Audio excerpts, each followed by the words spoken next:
যজুর্বেদ এক সরল পরিচয়। আর্য সাহিত্য প্রচার ট্রাস্ট। প্রস্তাবনা।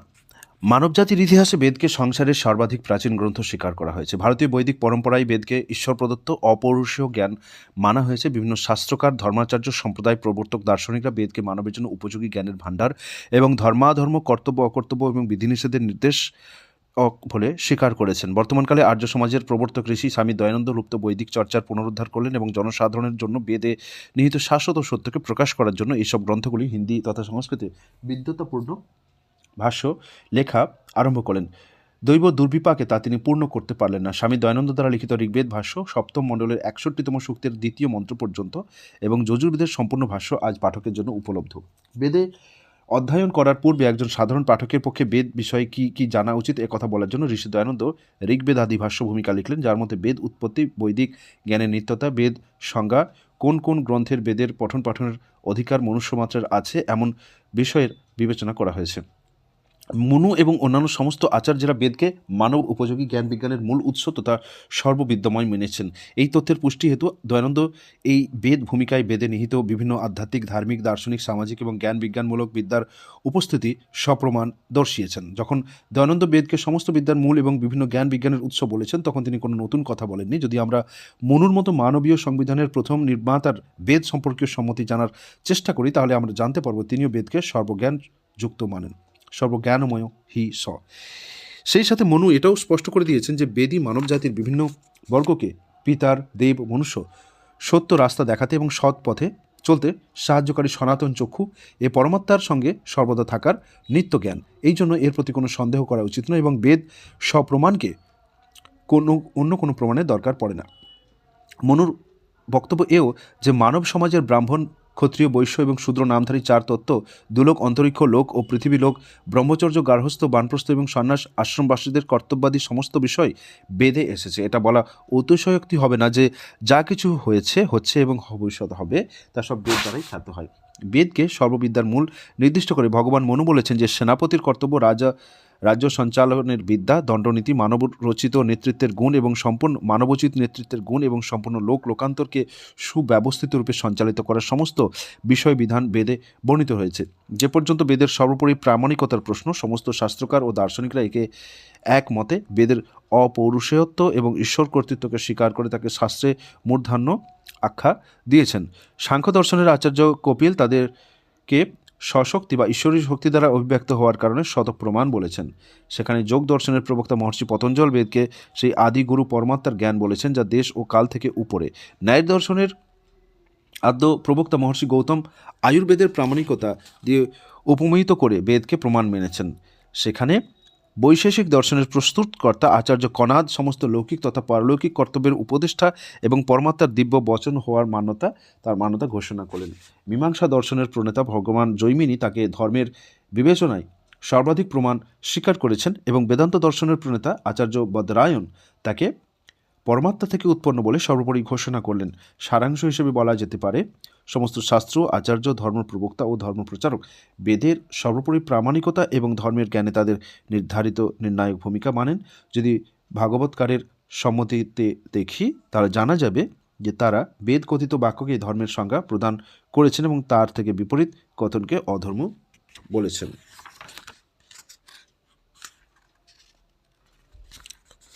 বেদ প্রণিহিত ধর্ম অধর্মস্তুদ বিপর্যয়। সর্বমহিমান্বিত বেদের এত গৌরব, মাহাত্ম্য এবং প্রতিষ্ঠা হওয়া সত্ত্বেও অনুতাপের সুরে বলতে হয় যে অন্য দেশের কথা তো দূরস্থ, যে ভারত দেশে শত শত বছর নয় বরং হাজার হাজার বছর ধরে বেদের পঠন পাঠন, অধ্যয়ন, অধ্যাপন প্রচলিত ছিল, সেখানে মধ্যকালে তার চর্চা শুধু নিঃশেষ হয়নি, বরং এখানকার বিদ্যুৎ সমুদায়ও বেদজ্ঞানকে ভুলে থাকলো। সেই জন্য যখন সন 1869 খ্রিস্টাব্দ নভেম্বর মাসে দয়ানন্দ সরস্বতী বিদ্যার নগরী কাশীতে গিয়ে মূর্তি পূজার মতো নবীন পূজা পদ্ধতিকে বেদ থেকে প্রতিপন্ন করার আহ্বান সেখানকার পণ্ডিত মণ্ডলীর সম্মুখে রাখলেন, তখন সমস্ত পণ্ডিত সমাজ চুপ হয়ে গেল। তাদেরকে এটা স্বীকার করতে হলো, যদিও জ্ঞানের অন্য বিবিধ দিকে তাদের ব্যুৎপত্তি লব্ধ, কিন্তু বেদ তারা নিতান্ত অনভিজ্ঞ। আজও সেই পরিস্থিতিতে কোনো বিশেষ পরিবর্তন হয়নি। সাধারণ লোকের কথা বাদই দিলাম, পঠিত সমাজ এমন কয়জন আছে যারা বেদের বক্তব্য এবং তাতে উল্লেখিত বিষয় সামগ্রীর সঙ্গে পরিচিত? যে পর্যন্ত বেদের উপর একাধিপত্য স্থাপনকারী বিপ্র বা ব্রাহ্মণ সমাজের সম্পর্ক, তাদের দৃষ্টিতে বেদ মাত্র কর্মকাণ্ডের প্রতিপাদক তথা বিভিন্ন ধার্মিক ও পারিবারিক কৃত্যে বেদমন্ত্রের যথাতথা উচ্চারণ করে দেওয়ার মাত্রই যথেষ্ট। কয়েক বছর পূর্বে এই লেখক অত্যন্ত আশ্চর্য হলেন যখন তিনি গভর্নমেন্ট কলেজে পালি, রাজস্থানে, যেখানে তিনি কার্যরত ছিলেন, তৎকালীন প্রাচার্য ডক্টর মনমোহন সিংকে বলতে শুনলেন যে সত্যি কি বেদ কোথাও আছে, তার কি কোনো অস্তিত্ব এখনও আছে? উত্তরে লেখক তাকে অনুরোধ করলেন যে 4টি বেদ সংহিতাকে তিনি তার নিজের পুস্তকালয়ে দেখতে পারেন। পুস্তকালয়ে বেদ বিষয়ে কেবল অশিক্ষিত সমাজই নয়, বরং পঠিত ভদ্র সমাজের এই অজ্ঞানতা লক্ষ্য করে আমার ধারণা বেদের পরিচয়াত্মক জ্ঞান প্রদান করার জন্য লঘু গ্রন্থগুলির রচনা করার প্রতীক হলো। আকারের লঘুতা লক্ষ্য করে সর্বপ্রথম যজুর্বেদ 40 অধ্যায় তথা 1975 মন্ত্র সরল অধ্যয়ন প্রস্তুত করার বিচার উৎপন্ন হলো। পরিণামে আমি আমার বিবেচনাকে যজুর্বেদের প্রতিপাদ্য পুরুষার্থ, চতুষ্টয় ও যজ্ঞ, এখানে বর্ণিত আধ্যাত্ম ও দর্শন, এই বেদে বর্ণিত সৃষ্টি, রচনা ও মোক্ষ, যজুর্বেদের নৈতিক তথা আচারমূলক শিক্ষা সকল, যজুর্বেদে নিরূপিত মনোবিজ্ঞান, বুদ্ধিবাদ, সমাজ দর্শন, রাষ্ট্রভাবনা, পর্যাবরণের সংরক্ষণ, পরিবেশের সংরক্ষণ, এর মধ্যে নিহিত কাব্যতত্ত্ব ব্যতীত যজুর্বেদে বিদ্যমান বিশ্ব মানব একতার মতন উপযোগী বিষয়গুলির সীমায় নিবদ্ধ করে এর উদাহরণসহ পুষ্টি করলাম। যদি পাঠকবর্গ এর পরিচয়াত্মক গ্রন্থ পছন্দ হয় তাহলে শীঘ্রই অবশিষ্ট বেদের এই রকম শৈলীতে পরিচয় দেওয়ার প্রচেষ্টা করা হবে। ডক্টর ভবানীলাল ভারতীয়, যোধপুর। আর্য সমাজের 10 নিয়ম। সমস্ত সত্যবিদ্যা এবং যা পদার্থবিদ্যা দ্বারা জানা যায় সে সকলের আদিমূল পরমেশ্বর। ঈশ্বর সচ্চিৎ আনন্দস্বরূপ, নিরাকার, সর্বশক্তিমান, ন্যায়কারী, দয়ালু, অজন্মা, অনন্ত, নির্বিকার, অনাদি, অভয়, নিত্য, পবিত্র ও সৃষ্টিকর্তা। তাঁরই উপাসনা করা উচিত। অনুপম, সর্বাধার, সর্বেশ্বর, সর্বব্যাপক, সর্বজামী, অজড়, অমর। বেদ সমস্ত বিদ্যার পুস্তক। বেদের পঠন পাঠন ও শ্রবণ শ্রাবণ আর্যদের পরম ধর্ম। সত্য গ্রহণে এবং অসত্য পরিত্যাগে সদা উদ্যত থাকবে। সমস্ত কার্য ধর্মানুসারে অর্থাৎ সত্য ও অসত্যের বিচারপূর্বক করবে। সংসারের উপকার করা অর্থাৎ শারীরিক, আত্মিক ও সামাজিক উন্নতি করা এই সমাজের মুখ্য উদ্দেশ্য। সকলের সাথে প্রীতিপূর্বক ধর্মানুসারে যথাযোগ্য ব্যবহার করবে। অবিদ্যার নাশ এবং বিদ্যার বৃদ্ধি করবে। প্রত্যেক ব্যক্তি নিজের উন্নতিতে সন্তুষ্ট না থেকে সকলের উন্নতিতে নিজের উন্নতি জ্ঞান করবে। সকল মানুষ সামাজিক সর্বহিতকারী নিয়ম পালনে পরতন্ত্র থাকবে এবং প্রত্যেক হিতকারী নিয়ম পালনে সকলে স্বতন্ত্র থাকবে। যজুর্বেদের সাধারণ পরিচয়। পুরুষার্থ, চতুষ্টয় ও যজ্ঞ বিবেচনা। 4 বেদ সংহিতার মধ্যে যজুর্বেদের স্থান দ্বিতীয়। মন্ত্রের সংখ্যার দৃষ্টিতে এর স্থান তৃতীয়। 40 অধ্যায়ে বিভক্ত যজুর্বেদের মোট মন্ত্র সংখ্যা 1975। 40 অধ্যায়ে বিভক্ত যজুর্বেদের মোট মন্ত্র সংখ্যা 1975। ভারতীয় সংস্কৃতিতে এই মান্যতা যে মনুষ্যকে তার জীবনে চতুর্বিধ পুরুষার্থের প্রাপ্তির জন্য সচেষ্ট থাকা উচিত। এই 4 পুরুষার্থ নির্ণয় ধর্ম, অর্থ, কাম, মোক্ষ। এই জীবনে যদি কোনো মনুষ্য এই 4টি পুরুষার্থ পেয়ে যায় তাহলে একে তার জীবনের সাফল্য মনে করা উচিত। ধর্ম শব্দ দ্বারা যে ধাতু দ্বারা নির্মিত হয়েছে তার অর্থ ধারণ করা তথা ধারিত করা। আমাদের শাস্ত্রে ধর্মের বিভিন্ন পরিভাষা বৈজ্ঞানিক ও তর্কের কোষ্ঠীপাথরে খাঁটি পাওয়া যায়। কোনো ব্যক্তি, বস্তু বা পদার্থের সহজ গুণকে তার ধর্ম বলা সঙ্গত। এই পরিভাষা অনুযায়ী অগ্নির দহন করার স্বভাব তার ধর্ম, জলের প্রবাহশীলতা তার ধর্ম, বায়ুর প্রবাহিত হওয়া, বয়ে যাওয়াই ধর্ম, ধরিত্রীর ধারণ ক্ষমতা তার সহজ ধর্ম। দয়ানন্দ সরস্বতীর মতে ধর্ম তাই যা পক্ষপাতরহিত, ন্যায়যুক্ত এবং সত্য ভাষণ দ্বারা সংযুক্ত, এবং এর বিপরীত পক্ষপাত, অন্যায় তথা অসত্যযুক্ত আচরণকে অধর্ম বলে। ভারতের বৈদিক পরম্পরায় বেদকে সর্বাধিক মহত্ব দেওয়া হয়েছে। এই ধারণা থেকে প্রভাবিত হয়ে মহর্ষি জৈমিনী তার মীমাংসা দর্শনে বেদের আদেশ এবং উপদেশকে ধর্ম সংজ্ঞা দেওয়া হয়েছে। এই প্রকার মহর্ষি কনাদ ধর্ম তাকে মেনেছেন যা আমাদের এই লোক এবং পরলোকের মুখ্য আদর্শকে প্রতিপন্ন করতে সহায়ক হয়। মহাভারতে ধারণ করাকে ধর্মের মুখ্য তত্ত্ব বলা হয়েছে এবং মনুস্মৃতিতে ধৈর্য, ক্ষমা, ইন্দ্রিয় দমন, চুরি না করা, পবিত্রতা, মনের বশীকরণ, বুদ্ধি, বিদ্যা, সত্য ও ক্রোধের অভাবকে 10 লক্ষণ যুক্ত ধর্ম স্বীকার করা হয়েছে। উপরোক্ত বিবেচনার দ্বারা ধর্মের ব্যাপক অর্থকে বোঝা যেতে পারে। সেই সাথে এটাও স্পষ্ট হয়ে যায় যে সংস্কৃত ভাষার এই শব্দ ধর্ম অপূর্ব ও অদ্বিতীয়। এর মধ্যে নিহিত ভাবকে ব্যক্তকারী কোনো অন্য শব্দ সম্ভবত বিশ্বের অন্য কোনো ভাষায় পাওয়া যাবে না। সম্প্রদায়, মত, পন্থা, মজহব শব্দ কোনো না কোনো অর্থ অবশ্য রাখে, কিন্তু তারা ধর্মের সমার্থক হতে পারে না। ধর্মের অর্থ স্বকর্তব্য পালনের জন্যও হয়। বৈদিক পরম্পরায় ধর্মপূর্বক অর্থের উপার্জনকে শ্রেষ্ঠ মানা হয়েছে। অসত্য, অন্যায় ও অধর্ম থেকে উৎপন্ন অর্থ বা ধন মানুষের আত্মিক বিকাশে বাধক হয়। সেই সাথে এটা মনে রাখা দরকার যে অর্থের সর্বদা উপেক্ষা করাও উচিত নয়। জীবনযাপনের সমস্ত সাধনগুলিকে অর্থ দ্বারা প্রাপ্ত করা যেতে পারে। অর্থের উপার্জন করা স্বয়ং কোনো লক্ষ্য নয়। অর্থের দ্বারা নিশ্চয়ই আমরা আমাদের লৌকিক কামনাগুলিকে ইচ্ছা সকলকে পূর্ণ করি। এই জন্য এটা মনে রাখতে হবে যে ধর্মপূর্বক অর্জিত অর্থ দ্বারাই আমরা আমাদের লৌকিক এবং সাংসারিক কামনাগুলি পূর্ণ করি। অর্থের উপর ধর্মের নিয়ন্ত্রণ আবশ্যক। কিন্তু অর্থের উপার্জন ও কামনার পূরণই কি মানব জীবনের অন্তিম ও চরম লক্ষ্য? যদি এমন মানা হয় তাহলে পশু ও মানবে কোনো পার্থক্য অবশিষ্ট থাকবে না। পশুও যে কোনো উপায়ে তার উদরপূর্তির সাধন জুটিয়ে নেয়, কিন্তু তার উচিত ও অনুচিতের জ্ঞান থাকে না। মানবের চরম লক্ষ্য তো জন্ম মরণের শাশ্বত চক্র থেকে মুক্তি প্রাপ্ত করা এবং সচ্চিত আনন্দ লক্ষণযুক্ত পরমাত্মার সান্নিধ্য প্রাপ্ত করা। একেই মোক্ষ প্রাপ্তি বলা হয়। শাস্ত্রকারদের মতে আধি দৈবিক, আধি ভৌতিক তথা আধ্যাত্মিক এই তিন প্রকারের দুঃখ থেকে পূর্ণ মুক্তি পেয়ে পরমাত্মার অদ্বিতীয় আনন্দরূপী সুখকে অনুভব করাই বাস্তবিক মুক্তি বা মোক্ষ। সাধনত্রয় উপরে বিবেচিত চতুর্বিধ পুরুষার্থের প্রাপ্তির জন্য আমাদের শাস্ত্রকাররা জ্ঞান, কর্ম ও উপাসনারূপী তিন প্রকারের সাধনের উল্লেখ করেছেন। ভারতীয় দর্শনে জ্ঞানের মহিমা সর্বত্র বর্ণিত হয়েছে। ভগবান কৃষ্ণ গীতায় বলেছেন, ন হি জ্ঞানেন সদৃশং পবিত্রমিহ বিদ্যতে। জ্ঞানের সমান অন্য কোনো পবিত্র বস্তু নেই। দর্শনকারকদের মতে রীতে জ্ঞানান্য মুক্তি, জ্ঞান বিনা মুক্তি প্রাপ্ত হতে পারে না। জ্ঞানপূর্বক কর্মের আচরণই লক্ষ্য সিদ্ধিতে আমাদের সাহায্য করতে পারে। যে বস্তু যেমন তাকে সেই রকম জানা যথার্থ জ্ঞান, এবং সত্যের বিপরীত বলা বা জানাকে জ্ঞান বলা যায় না। সংসারে এমনি অনেক মত এমন আছে যেখানে জ্ঞানের অপেক্ষা শ্রদ্ধা এবং বিশ্বাসকে বেশি গুরুত্ব দেওয়া হয়, কিন্তু ভারতীয় দর্শনে জ্ঞানকে সর্বোপরি মানা হয়েছে। যখন আমরা জ্ঞানপূর্বক কর্ম করব তখন আমাদের অভীষ্ট অবশ্যই পাওয়া যাবে। জ্ঞানের পরে কর্মের চর্চা আসে। বৈদিক সাহিত্যে কর্মের বিচার এবং কর্ম সিদ্ধান্তের মীমাংসা অত্যন্ত বিস্তারপূর্বক পাওয়া যায়। কর্ম অনেক প্রকারের। কৃষ্ণ গীতায় কর্ম, অকর্ম ও বিকর্মের তিন শ্রেণীর বর্ণনা করেছেন। এই প্রকার নিত্যকর্ম, নৈমিত্তিক কর্ম এবং কাম্য কর্মের বিভাজনও শাস্ত্রে পাওয়া যায়। নিত্য যে কাজ করা হয় তাকে নৈতিক বলে, এবং কোনো সময় বিশেষে কৃত কর্মকে নৈমিত্তিক বলা হয়। কোনো বিশেষ কামনাকে পূর্ণ করার জন্য যে কর্ম তাকে কাম্য কর্ম বলা হয়। গীতায় কর্মের সমগ্র বিবেচনা পাওয়া যায় এবং কুশলতাপূর্বক কৃত কর্মকেই যোগ বলা হয়। ভগবান কৃষ্ণের সর্বাধিক জোর এই কথার উপরে যে কর্তব্য বুদ্ধি দ্বারাই আমাদের কর্মের আচরণ করা উচিত, ফল প্রাপ্তির লালসায় নয়। কর্তব্য বুদ্ধি দ্বারা কৃত কর্ম আমাদের অভীষ্ট ফল প্রদান করে। শুভাশুভ কর্মের ফল প্রাপ্ত হওয়া যেখানে অনিবার্য মানা হয়েছে, সেখানে এও বলা হয়েছে যে মনুষ্য কোনো মুহূর্ত কর্ম থেকে বিমুখ হয়ে থাকতে পারে না। কোনো না কোনো কর্মে প্রবৃত্ত হওয়া তার স্বভাব, যা তার সঙ্গে অনিবার্যভাবে যুক্ত হয়ে আছে। শ্রেষ্ঠ এবং শাস্ত্রবিহিত কর্ম করলে মোক্ষ প্রাপ্তিতে সাহায্য পাওয়া যায়। অন্তত ভক্তি বা উপাসনাকে পরমাত্মা প্রাপ্তির মুখ্য সাধন মানা হয়েছে।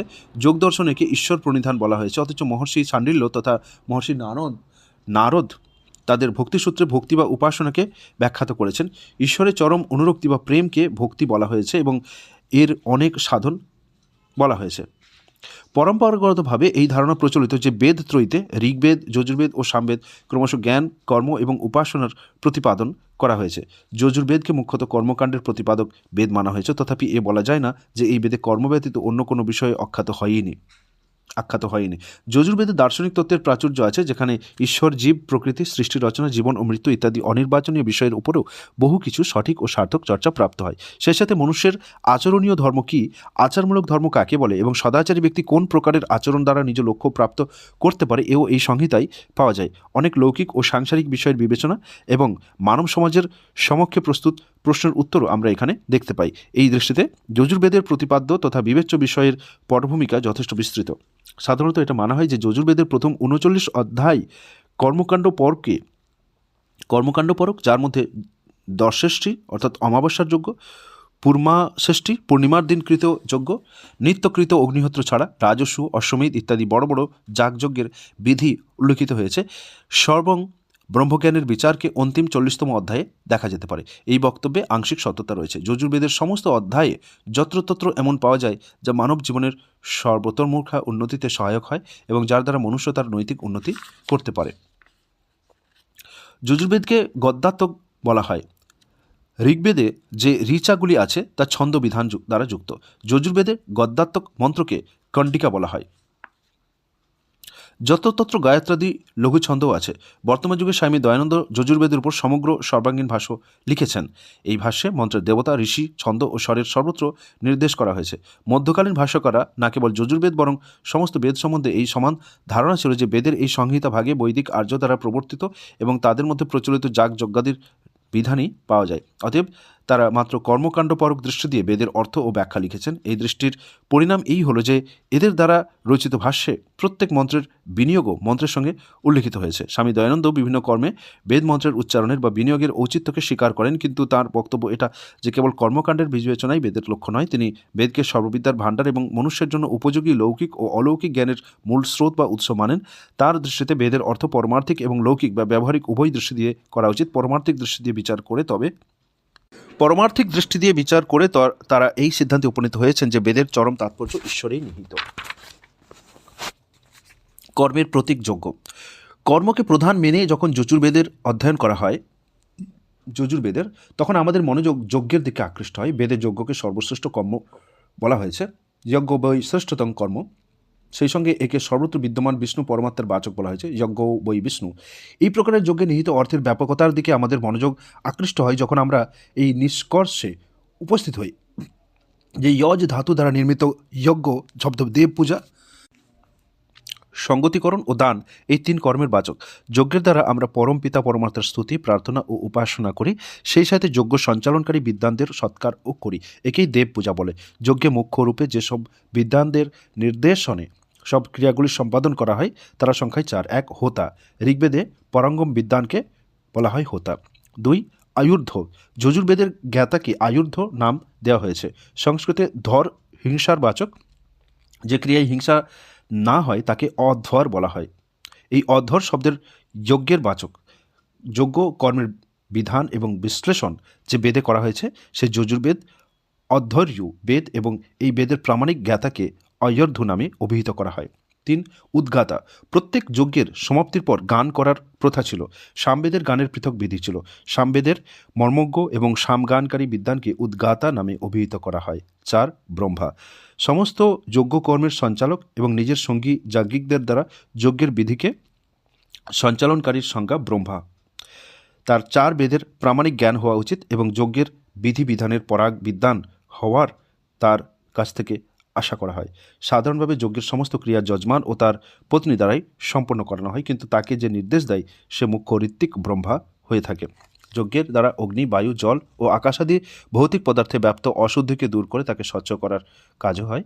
এই প্রকারে অগ্নি ইত্যাদি ভৌতিক জড় দেবতার শুদ্ধিকরণ ও দেব পূজার শ্রেণীতে আসে। পরিবেশ শুদ্ধির জন্য যজ্ঞের উপযোগিতা নির্বিবাদ। যজ্ঞের দ্বারা সমাজে সমানতা, ভ্রাতৃভাব ও সমষ্টিগত একতার ভাবকে প্রসারিত করা হয়। যজ্ঞ ক্রিয়া করার অধিকার মনুষ্য মাত্রের আছে। সমস্ত বর্ণ, বর্গ ও সমূহের নাগরিক যজ্ঞ করে। বেদে বলা হয়েছে পঞ্চাজনা মম হ্রত্রং জুষোদ্ধম। ব্রাহ্মণ, ক্ষত্রিয় ও বৈশ্য ও শূদ্র নামধারী বর্ণযুক্ত এবং এদের থেকে ভিন্ন অরণ্যবাসী আদিবাসী লোকেরাও যজ্ঞের অধিকারী এইরূপে মানা হয়েছে। বিগত সময়ে যখন বড় যজ্ঞ হতো তখন তাতে অংশগ্রহণ করার জন্য সমাজের সমস্ত লোকেদেরকে আমন্ত্রণ জানানো হতো। মুখ্য যজ্ঞ কর্ম থেকে অবকাশ পেয়ে সমাজের বিভিন্ন বর্গের এই সমস্ত লোক বিভিন্ন সামাজিক ও রাষ্ট্রীয় প্রশ্ন নিয়ে প্রয়োজনীয় বিচার বিমর্শ করত। শাস্ত্রীয় বিষয়ের উপর প্রশ্নোত্তর এবং শঙ্কার সমাধান হতো।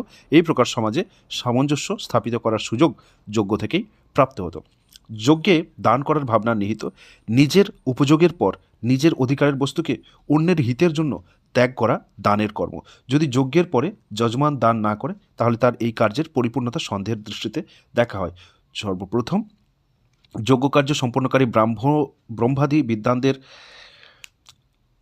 পান, আহার, দ্রব্য, বস্ত্রাদি দ্বারা সৎকার করা এবং তাদেরকে যথাযথ দক্ষিণা দেওয়ার দানের একটা রূপ। এই প্রকার আগন্তুক অতিথিদের সেবা তথা তাদের সৎকারও কর্তব্য। লোক হিতার্থে এর সমর্পণ দান বলা হয়। বাস্তবে সামাজিক হিতের সমস্ত কর্মকে যজ্ঞ বলা যেতে পারে। বর্তমান যুগে আচার্য বিনোবা ভূদান যজ্ঞের প্রবর্তন করেন এবং বড় বড় ভূমিপতিদের অধিকার অতিরিক্ত ভূমিকে ভূমিহীন কৃষকদের মধ্যে বিতরণ করেন। এই প্রকার শ্রমদানকেও যজ্ঞের শ্রেণীতে রাখা যেতে পারে, যদিও কোনো সামাজিক ভালো কাজকে মিলেমিশে সম্পন্ন করা হয়। যজুর্বেদে যেসব যজ্ঞের বর্ণনা করা হয় সেসব যজ্ঞ এই ব্যাপক পরিভাষার মধ্যে আসে। রাজার কর্তব্য কর্মে অশ্বমেধের উল্লেখ করা আছে। রাষ্ট্রং বৈ অশ্ব অনুযায়ী রাষ্ট্রই অশ্ব এবং রাজা দ্বারা তার সুচারু সঞ্চালনকে অশ্বমেধ বলা হয়। যজুর্বেদে মুখ্যত যজ্ঞের বিস্তৃত উল্লেখ আছে। সেই মঞ্চে বহু দার্শনিক, ধার্মিক এবং আচার বিষয়ক সমস্যাগুলিরও সমাধান পাওয়া যায়। এ পরবর্তী অধ্যায়ে স্পষ্টভাবে জানা যাবে। পাদ টিপ্পণী, ধর্ম শব্দ ধৃং ধৈরি ইয় ধাতু থেকে তৈরি। মহাভারত বলেছে ধারণাৎ ধর্মমিত্যাহু, ধর্ম ধারয়তে প্রজা। ধারণ করার সামর্থ্য সম্পন্ন তত্ত্বই ধর্ম, ধর্মই প্রজাকে ধারণ করে। 2. বস্তু স্বভাব ধর্ম। 3. সত্যার্থ প্রকাশের সমন্তব্য মন্তব্য প্রকাশ প্রকরণ ও আর্যদর্শ রত্নমালা। 4. মীমাংসা দর্শন 1.1.2 এখানে বৈদিক ধর্ম করার প্রেরণাকে ধর্ম বলা হয়েছে। 5. বৈশেষিক দর্শন ইয়াত ভূদয়নী শ্রেয় সিদ্ধি স্বধর্ম 1.1.2।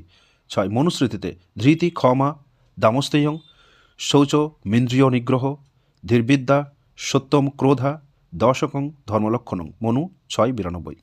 7. ভগবদ্গীতা অধ্যায় 4:38 উপরোক্ত অধ্যায় 4:17 কর্মণো হ্যাপি বৌদ্ধবং চ বিকর্মং অকর্মণশ্চ বৌদ্ধবং গহনা কর্মণ গতি। শাণ্ডিল্য ভক্তিসূত্র গীতা প্রেস গোরখপুর থেকে প্রকাশিত। বৈদিক পুস্তকালয় আজমির থেকে প্রকাশিত। কোনো বেদ মন্ত্রকে যজ্ঞের কোন ক্রিয়ায় ব্যবহার করা হবে, কোথায় তার উচ্চারণ করা হবে, একে বিনিয়োগ বলা হয়।